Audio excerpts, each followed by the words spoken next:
Hey guys, Lunar here, welcome back to another Apex update video for Xbox, PlayStation 4 and PC. There is a huge new update for the game right now, which is focusing on balancing weapons and characters, including making those bigger legends like Gibraltar harder to hit, and improving snipers. I have all the details in this video. If you find it useful, a like is very much appreciated. We will start then with those big character changes, including a new perk being added, starting with Caustic. Added a Fortified passive perk. This reduces damage taken by 10%. Rather than mess around with the hitboxes for the characters, the devs decided to add in a perk for some of the characters, and now Caustic will have 10% reduction to his damage, so he will last longer. Gas damage perk tick has increased from 1 to 4, and his ultimate throw distance has increased from 28 meters to 33. Additionally, Gibraltar, he has also had the Fortified perk added as well, so he will now take 10% reduction in damage. His gun shield health has increased from 50 to 75 to make that last a bit longer as well. So now those two bigger characters will be more difficult to kill in game, bringing them more in line with the other characters. Of course, all the characters are not perfectly balanced, but it is a start to making them all worth using, rather than just sticking to those smaller characters. Next up, changes to weapons. The weapon changes are meant to do several things this update, but one of the key things is to make long-range weapon gameplay better. Essentially, snipers are getting a buff, but there are other changes as well. The G7 Scout, Triple Take, and Longbow DMR. Leg shot damage has been lowered, and that's been reduced from 25% to 10%.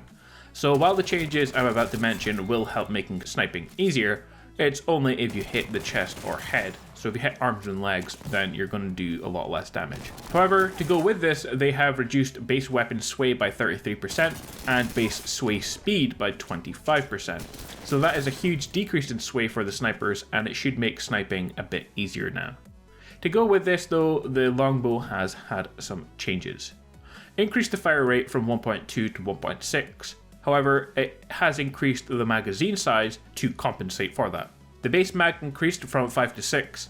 The common mag extender has increased from 6 to 8 rounds.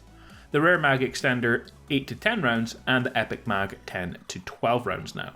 Next, changes to the Havoc. Increased the base magazine size from 25 to 32 rounds, and changes to the charge beam as well. It has reduced the cost per shot from 5 to 4, increased close range damage from 55 to 60, damage at range from 45 to 50, close range damage fall off increased from 35 meters to 75 meters, and range damage fall off from 75 meters to 125 meters. So not only does the Havoc now have more of a magazine size, it costs less to use, and it can do damage at a lot further distance.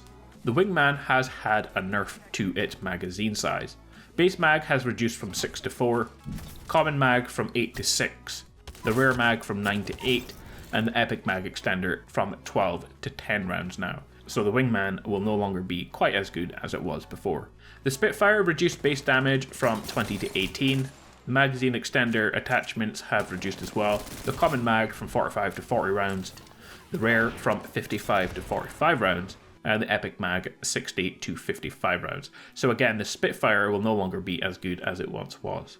A couple of changes then to gold weapon attachments. The gold Havoc now has a turbocharger and now has a 1 or 2 times variable hollow sight scope. The gold R301 now has a 1 or 2 variable hollow sight scope as well, and the gold Wingman now has digital threat. Finally, a couple of changes to the game. The jump ship speed has increased by around 50%. Previously, the jump ship was too slow.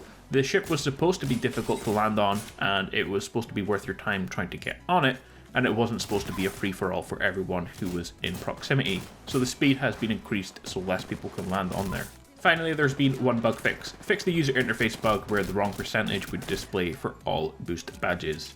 That just leaves us with the XP event that's on right now for this update. If you place in the top 5, you will gain an entire level for your battle pass all the way up to level 110, so you can go up a lot of levels if you play the game right now. However, it will only last for another day and a half or so make sure that you're playing it right now.